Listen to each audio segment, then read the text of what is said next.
Olá, amigos e amigas, sejam todos bem-vindos, bem-vindas a mais um programa Conversando com Joana.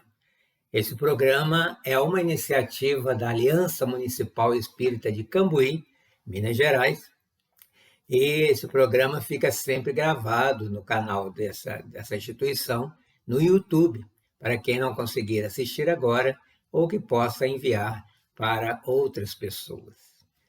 Nesses primeiros programas, nós estamos apresentando este livro, Jesus e Atualidade, onde nós retiramos daqui, escolhemos, selecionamos alguns temas, são 20 temas, escolhemos apenas alguns, para realizarmos as nossas reflexões, baseados nessa interpretação da mentora Joana de Ângeles.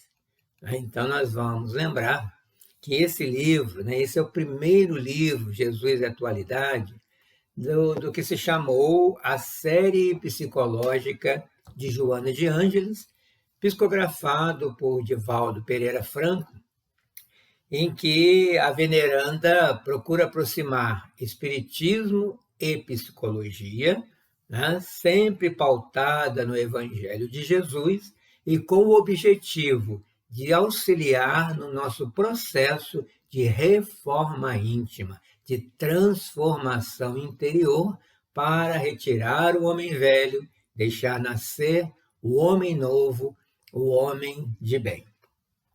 Nesse primeiro livro, que ele foi lançado em 1989, a autora traça um paralelo entre os ensinamentos de Jesus e as nossas necessidades atuais, respondendo a esses nossos conflitos existenciais, humanos, de todas as épocas, de todos os tempos. No primeiro programa, nós falamos sobre os temas humanidade, amor e tolerância com Jesus. No segundo, abordamos alegria, coragem, decisão, também relacionando com Jesus. E hoje, que estamos finalizando os temas desse livro, nós vamos falar de insegurança, sofrimento e ingratidão. Veja que são temas relevantes e que bastante atuais e necessários realizarmos nossas reflexões em relação a ele. Como sempre, como é que Joana começa a sua escrita, seus livros e tudo mais, com suas mensagens? Ela começa traçando um panorama para a gente se situar de onde nós estamos, de onde ela está falando, de onde partem essas suas reflexões, com uma doutora que ela é, de estudo, de entendimento, de visão.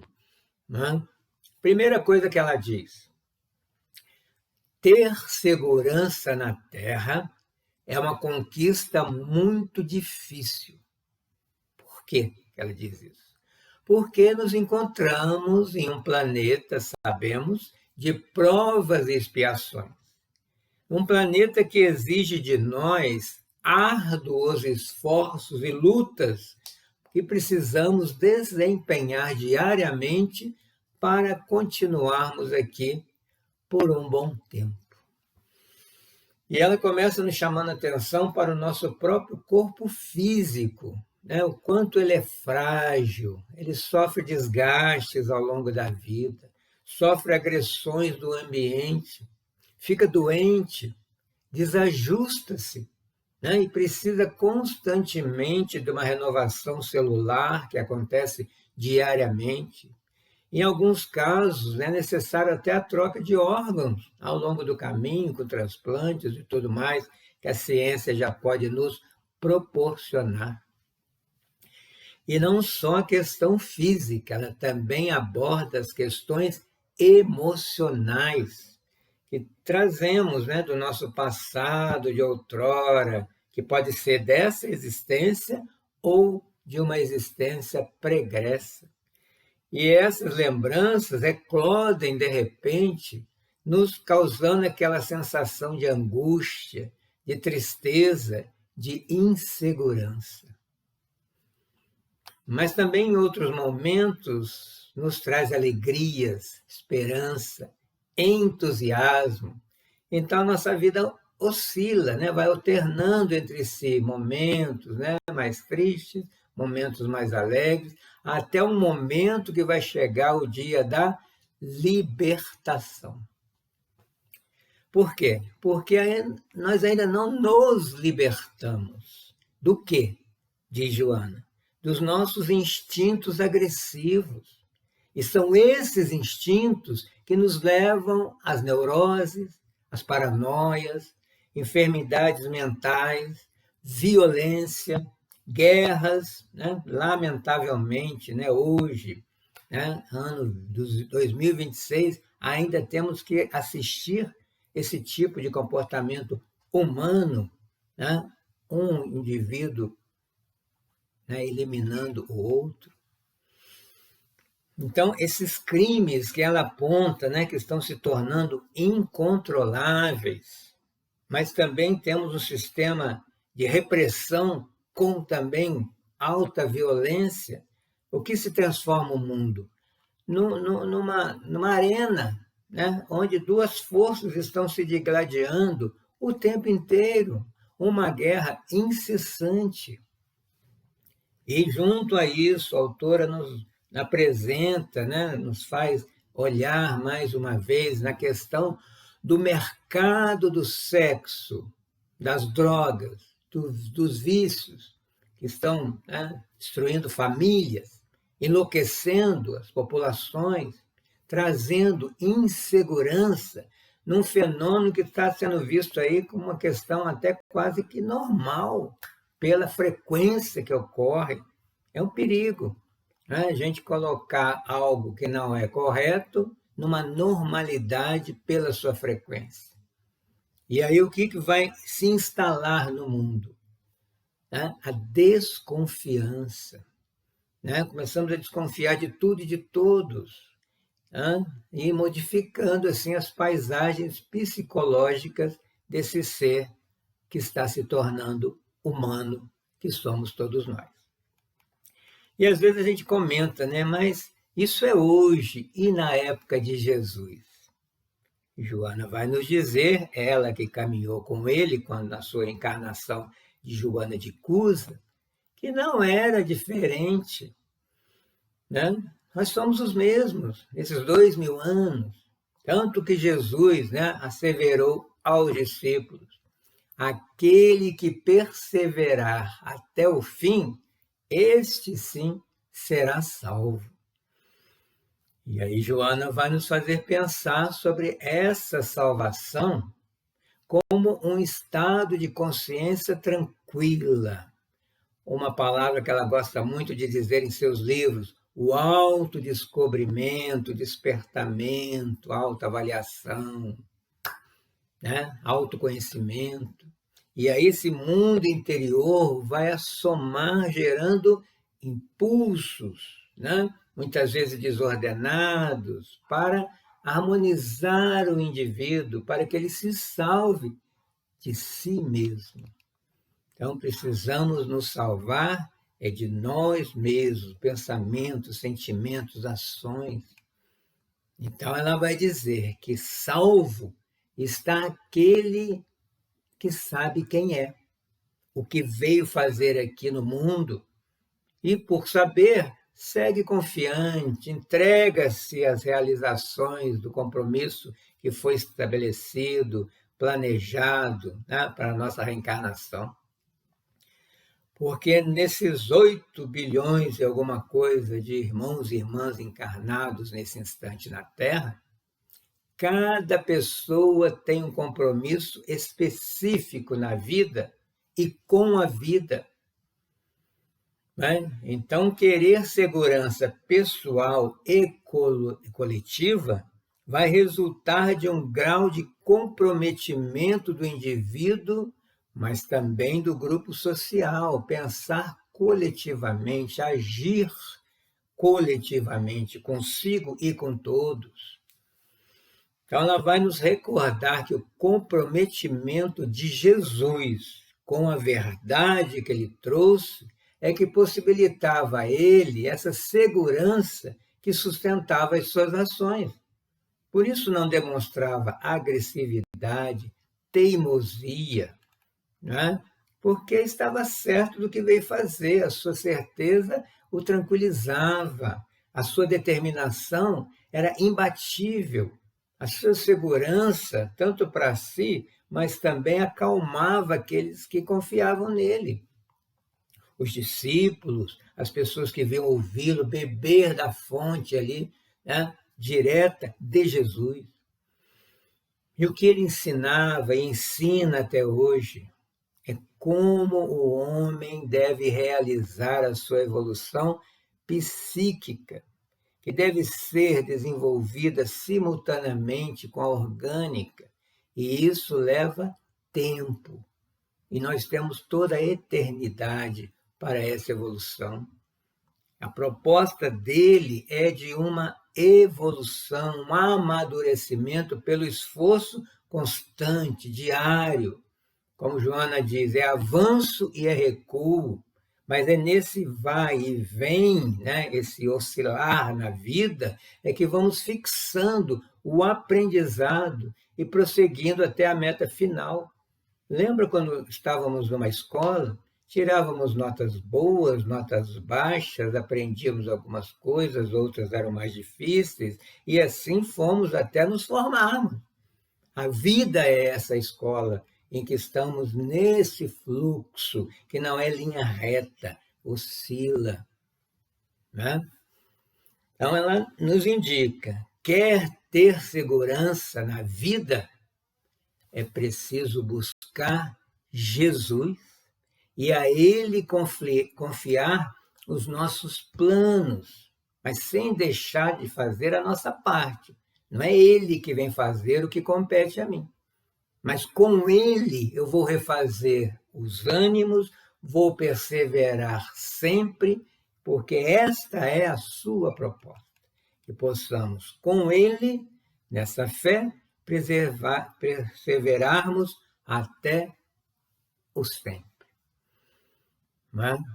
Então, nós sim conquistaremos a segurança almejada quando ela fizer paz no nosso coração como efeito, né? E para estimular todas as futuras conquistas que há de virão. Então, olha o que ela está relacionando, né? A nossa falta de paz resulta da falta de segurança frente ao mundo. Todo mundo ansioso, todo mundo com síndrome de pânico, com depressão, a saúde mental aí cheia, né? Pessoas se consultando, fazendo tratamento, tomando remédio. Não tem paz interior. Aí gera esse medo da sociedade, que ela se tornou a sociedade do medo, né? Então, o primeiro item que ela quer que pensemos é esse, insegurança. Vamos ver agora o outro item, sofrimento. Só de falar essa palavra, né, já nos dá um frio na espinha, né? Ninguém gosta de sofrer, né? Mas aí nós temos que lembrar das passagens, né, de Jesus, ler a sua história, que foi quem mais sofreu, enfrentou, né, na sua caminhada, preparando a todos nós para a nossa caminhada e que iríamos sofrer também. No mundo tereis aflições, mas eu venci o mundo. Isso que ele dizia o tempo todo, né? Não se turbe o vosso coração, vamos aprender dele humildade, né? Mansuetude. Quando ele era procurado pelos enfermos para que esses se curassem, antes ele fazia uma pergunta, né? Você realmente deseja ser curado? E você crê que eu posso te curar? Olha só, em cima dessa pergunta, Joana vai destacar dois requisitos, né, que são indispensáveis para a cura: querer e crer. né? Que podemos até associar com fé, porque nós lemos, né, nas obras básicas, né, espíritas, que a fé está na força do querer e na certeza de conseguir. Mas esse querer, querendo, né, é um querer com profundidade, porque aí a gente abre um campo para que as coisas aconteçam, né? Altera esse quadro, né, psicofísico de cada um de nós e a gente adquire a harmonia que precisa acontecer no cosmos, no nosso interior, na natureza, na vida. A palavra-chave é harmonia, que tende ao equilíbrio. E nesse equilíbrio, nessa harmonia, ou nessa homeostase, né, auxilia o organismo a restaurar os seus equipamentos danificados. Porque a doença nada mais é do que o desarranjo do espírito. Porque é o espírito que é o portador dessa doença por ter se desequilibrado em algum momento nessa caminhada. Então, o indivíduo precisa libertar-se dos distúrbios da emoção, da mente e do corpo. Tem que estar em harmonia, mente, corpo, espírito, perispírito, tudo mais. Mas também não podemos fazer desse desequilíbrio uma bengala, né? Um motivo para o vitimismo. Né? Nós temos que ser fortes. Eu posso, eu, espírito, comando o corpo. Então, querer é decidir-se. O que eu quero da vida? Né? É sair dessa zona de conforto, da acomodação, desse medo, o medo de assumir responsabilidades novas perante os estímulos do mundo, as demandas do mundo que estão me chamando ao crescimento. Arrebentar essas cadeias de revolta persistente que ainda trazemos, né? A cadeia da autocompaixão, dessa escuridão onde muitas vezes nos escondemos por medo. Cuidado com o medo. Ele nos impossibilita de caminhar, né? Ele bloqueia a minha capacidade de pensar e decidir. Então vamos crer, como Jesus perguntou, você crê? Né? E crer, diz Joana, é uma questão de maturidade emocional e humana. E essa crença, instintivamente, já existe no homem. Ela é inata, já nasce conosco. Mas vai ter um momento dela desabrochar. Né? Então, existem os estímulos ambientais, externos, internos, que estimulam essa crença. E a hora que essa crença eclode, eu me enriqueço de forças e a vida ganha sentido, impulso, e eu vou. Ela começa a fluir.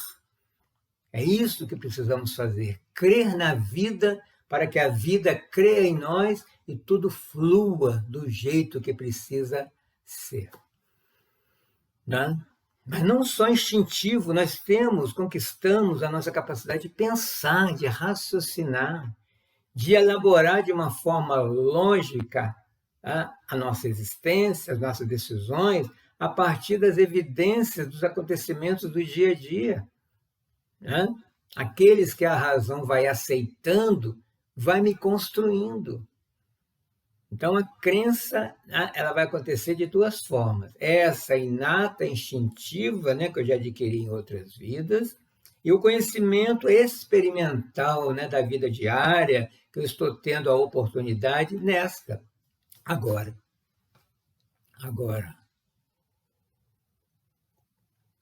A questão que se coloca é: eu quero? Né? Porque quando se quer realmente, não há dúvida. Né? A crença no êxito já traz ali em seu bojo, né, o que está exteriorizado de conquista. Aí a paisagem mental se ilumina, se acalma, né? Os componentes da infelicidade vão se diluindo, né? E aí vamos receber os raios poderosos da boa vontade, bem dirigida. E Joana vai nos advertir a todos dizendo o seguinte: nas tuas lutas, dificuldades e dores, abandona a complacência para com elas e toma a segura decisão de querer ser feliz e crer que conseguirás. Ela está mandando. Nada te impede de tentar. Basta que estabeleças no íntimo o desejo forte da libertação. Nós é que vamos nos libertar, nos salvar. Não é de fora para dentro, é de dentro para fora. Deus dá os instrumentos, Jesus dá a lição. Kardec racionaliza para nós, mas a vontade e a determinação é nossa, é individual, é livre-arbítrio. Não deixes, continua Joana, a dúvida te envolver. Não deixes o pessimismo te perturbar. E vamos ler as histórias daqueles que triunfaram, que lutaram antes de nós. Não foi diferente o esforço deles para a vitória. Somos todos humanos, pensamos da mesma forma, desejos, aspirações, medos, insegurança, sofrimento. Mas a diferença é como eu estou conduzindo a minha vida. Então, nesse item, ela termina dizendo, né, nos exortando, nos lembrando o que podemos fazer. Ela pede assim: apeles para Jesus. Não tenhamos medo de pedir para Jesus, mas com firmeza, com determinação. Porque ele também pergunta: que queres que eu te faça? Se a gente não tem resposta, ele não sabe como nos ajudar. Né? E vamos ter certeza, fé que essa rogativa não vai ficar sem resposta. E vamos nos manter em prece, com pensamentos acima da matéria, pensamentos transcendentes. Pare de nos preocupar com pequenas coisas. Né? E vamos fazer o silêncio interior para ouvir a voz de Jesus falando dentro de nós. É possível. Vamos conseguir, se começarmos a tentar, pelo menos. Não seja aquela pessoa que a gente fala assim: ah, mas isso não dá certo. Ah, isso não vai dar certo. Já morreu. Não está fazendo nada, nada está dando certo para ela, porque ela não tenta. Então, vamos encerrando esse capítulo com o último tema para a nossa reflexão, que é do Ido, né? Ingratidão. Não é doído esse tema? E tanto assim que Joana de Ângeles vai nos dizer que a ingratidão, olha os conceitos que ela faz, é uma grave imperfeição da alma. E que estamos aqui nessa existência para corrigirmos. Porque o ingrato é um enfermo, é um doente. E ele está ali, né, se comburindo, se incendiando, se inflamando nas chamas do orgulho, que ele mal consegue dissimular, e numa insatisfação interna constante, perversa. Por isso, doente. Né? E do alto do seu orgulho, ele acha que tem todos os direitos e méritos da vida. E acaba por negar ao seu benfeitor, aquele que o ajuda espiritualmente, materialmente, nenhuma consideração, nenhum reconhecimento. É ou não é filha do orgulho a ingratidão? Pensemos sobre isso. Então, a pessoa, né, ela esquece rapidamente o bem que lhe foi dispensado. Só a gente vê, né? Tantas pessoas foram auxiliadas a subir materialmente na vida, quando ficam bem colocadas, nem olham para trás para ver quem as ajudou. Sozinho ninguém vai. E o ingrato acha que todos têm o dever de atendê-la prontamente. Comporta-se, né, como se fosse um rei, uma rainha, né, que todos são súditos. Né? Nós temos aí uma das personagens do livro clássico, né, O Pequeno Príncipe, de Exupéry, que um rei era assim, ele viu o príncipe e já falou: opa, um súdito, ele via todas as pessoas como súditas.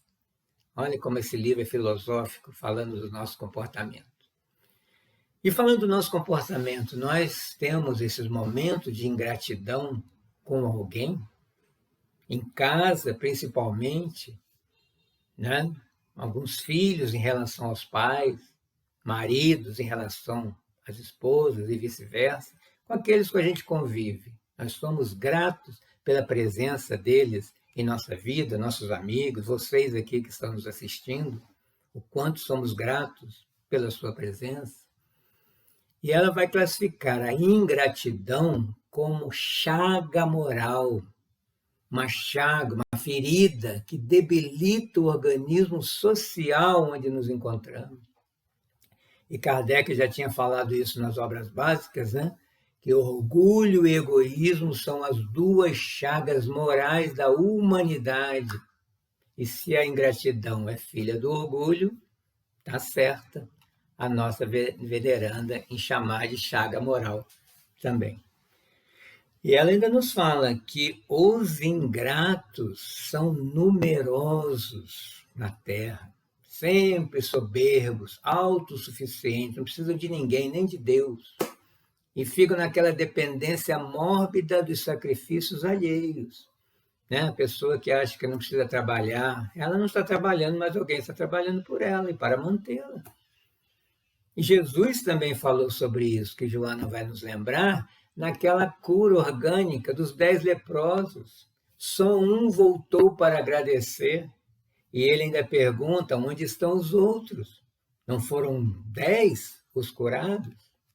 Onde estavam os 9 outros? Nos bares, nas festas, né? Nos prazeres efêmeros, imediatistas, materiais, porque estavam sentindo falta. Quando estavam doentes, não podiam ir. Agora que sararam, voltaram. Né? É aquele porquinho, né? Que você tira do chiqueiro, dá um banho nele, enfeita, soltou, ele volta para o chiqueiro. Hábito, vício. Então, Joana vai dizer, esses 9 tinham se recuperado da enfermidade por fora, mas não se libertaram da causa da doença, que é interna, e que poderiam sê-lo se voltassem para agradecer, e não só para agradecer, para ouvir Jesus. E ao ouvir Jesus, se tocar e mudar psicologicamente e moralmente. Não é isso que vamos fazer semanalmente no Centro Espírita? Ouvir Jesus de novo para sermos tocados e nos curarmos das nossas feridas, das nossas dores, das nossas insatisfações? Não é? E mais ainda, né? Jesus, ao subir ao Calvário, do alto da cruz, ele olha e não vê ninguém daqueles que ele tinha curado, auxiliado, ensinado, amado. Olha a tamanha ingratidão que ele sofreu. Né? E quantas coisas ele realizou nesses últimos 3 anos, principalmente, que se tem registrado. Abrira, né, os ouvidos dos surdos, iluminara olhos apagados, ofertara som aos lábios silenciosos, dera equilíbrio a mentes tresvairadas, vida aos catalépticos, mas ficou esquecido por todos.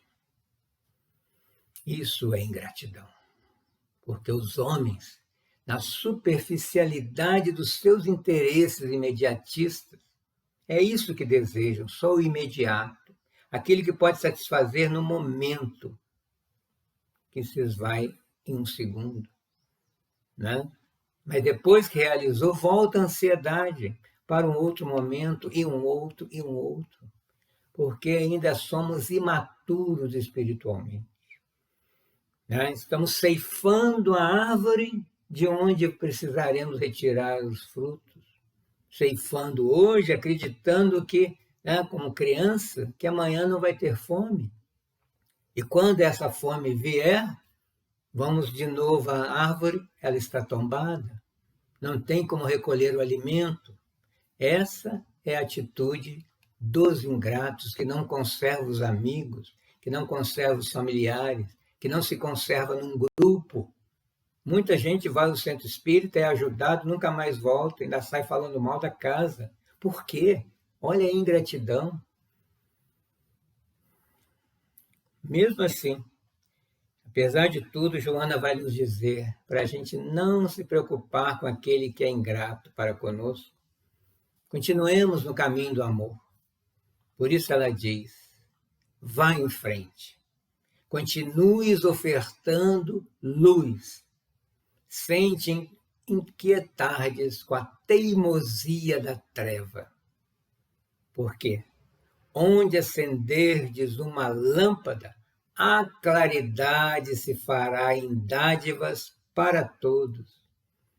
Aqueles beneficiários que te abandonam, te esquecem, ou até se voltam contra ti, aprenderão na vida, com a vida, e um dia, mais tarde, vão entender, vão compreender o que fizeram.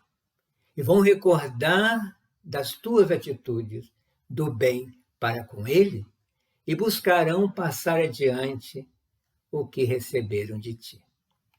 Então, o mais importante é continuardes fazendo, não desistir, perseverar, divulgando o bem e aprendendo o que todos nós viemos fazer aqui. Aprender a amar. Então, encerramos aqui as nossas reflexões de hoje, agradecendo, né, a oportunidade que o canal da AME Cambuí nos proporciona para falarmos, estudarmos e aprendermos juntos com esses livros de Joana de Ângeles, trazido ao mundo pelas mãos abençoadas de Divaldo Pereira Franco. Que possamos estar aqui de volta mês que vem com um novo livro. Siga o nosso canal, inscreva-se para estar sempre sabendo das novidades. Que Deus nos abençoe. Um abraço. Até a próxima.